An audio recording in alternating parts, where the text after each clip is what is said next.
herpetology students. Welcome to Virtual Herping with Jess. Today we're at the Morgan Arboretum and I've got my backpack and I've got a GoPro and we're gonna go see what herps we can find. So I'm bringing you along. So here we are at the Morgan Arboretum in the West Island of Montreal, and this is a McGill-owned property. And we're gonna see what creatures we can find here. So first, some rules for when you go out on your own herping adventures. Make sure right now you're practicing social distancing guidelines, that we turn back over any rocks or logs that we move so that we leave no trace. And remember that it's a privilege to be out here. I feel safe going out into the woods, but that isn't the case for everyone. So make sure that when you bring people out with you, that you make it an inclusive and a welcoming environment for everyone involved. Now, most of the herps we see aren't going to be on the trail. They're going to be out in the woods. But sometimes we get some in puddles on the side of the road. So here's our very first one, a cute little green frog welcoming us out here. So for our best chance of finding some herps, it's good that we head off the main trail. And this trail here has a symbol of a salamander on it, so I think that ought to be a good sign. So let's go this way.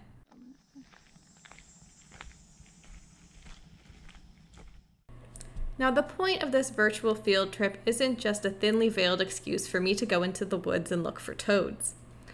During your labs, the herps that you will see have long been dead, and they're faded, they're no longer colorful, and they don't give the best representation of what these animals looked like while they were alive.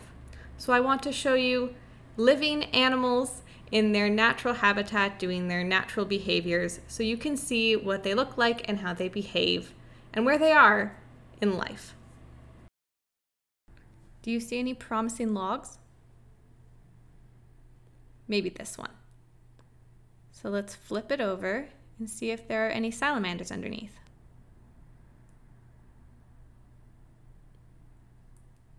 Doesn't look like anybody's home in this one. Great news, everyone! We found a toad. This little one here is an American toad. I'm gonna pick it up to show you. It's really small. Now, I don't have anything on my hands, no sunscreen or anything like that, so it's safe for me to pick up this little toad here. There you go. And also I'm holding it like a lollipop by its legs, and that's important so that I don't hurt it.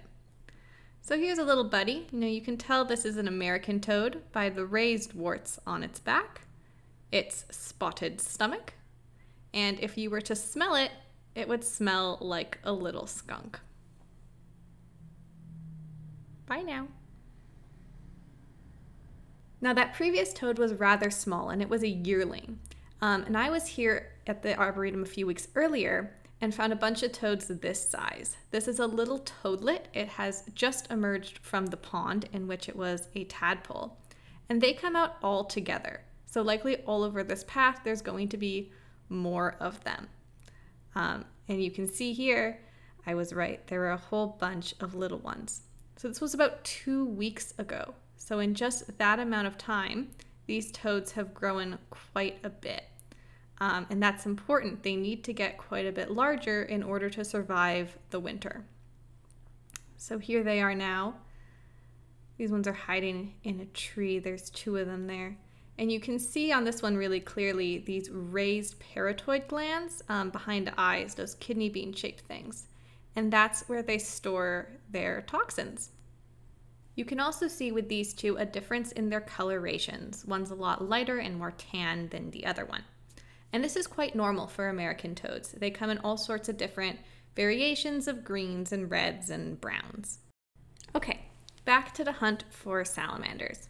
So this area looks rather promising. It's a low-lying area, so it's good and wet. And we'll see if anyone's around. Under this log? Nope. Still no salamanders.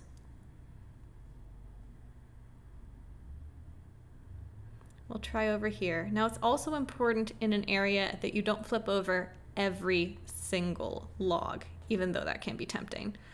because you don't want to break the humidity barriers in all of them, and you want to make sure that there's other places the salamanders can get to after you flip something over. Doesn't look like there's any under this one either though. So under this log, I found some worms. I got my hopes up, but just worms here. Though that's still a good sign.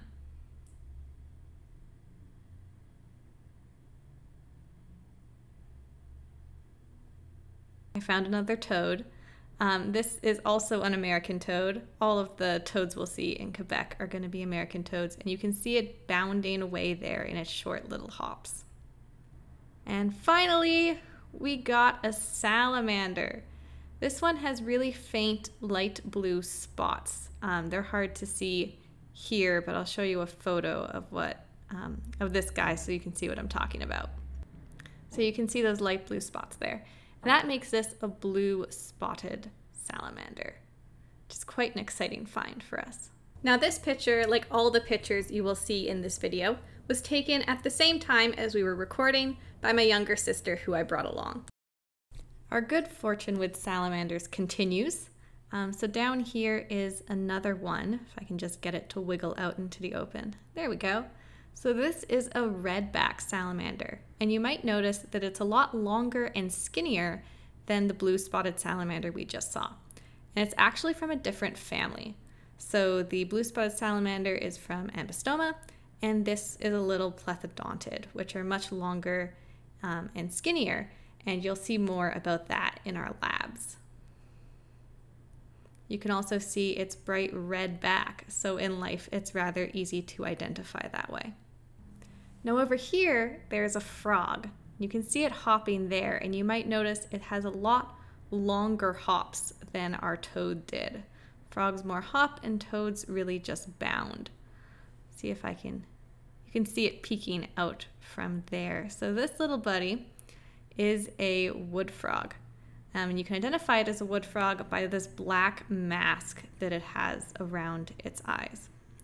Now you'll remember I found some toadlets when I was here last.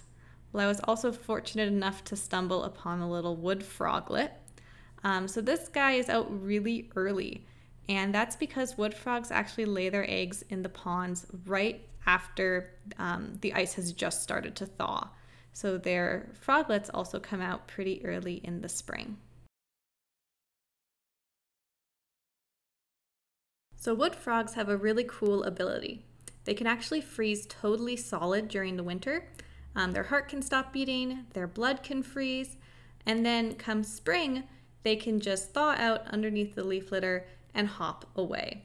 So my little trick for remembering how to ID them is that they have this superpower and they have their little superhero mask.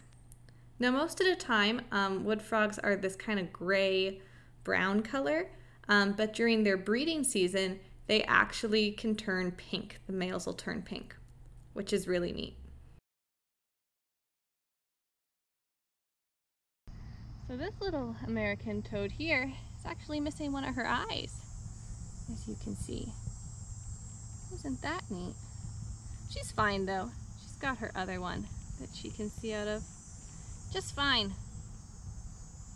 Thanks, love. Bye.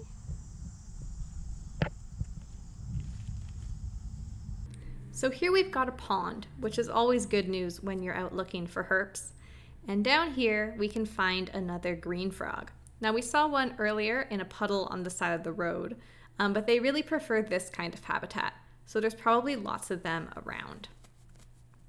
Now out here is actually a turtle, and it's a painted turtle, which can be identified by these bright yellow lines on their face and these bits of red on their shell. They're really quite colorful and look like they've been painted. So I've spotted some more green frogs down here, hiding from us. There's one. And over here's another much larger one. Now these can be identified by these ridges that they have going down their back, as well as this bright green mustache that's on their face. Now this is also a green frog, but it is just a little metamorph.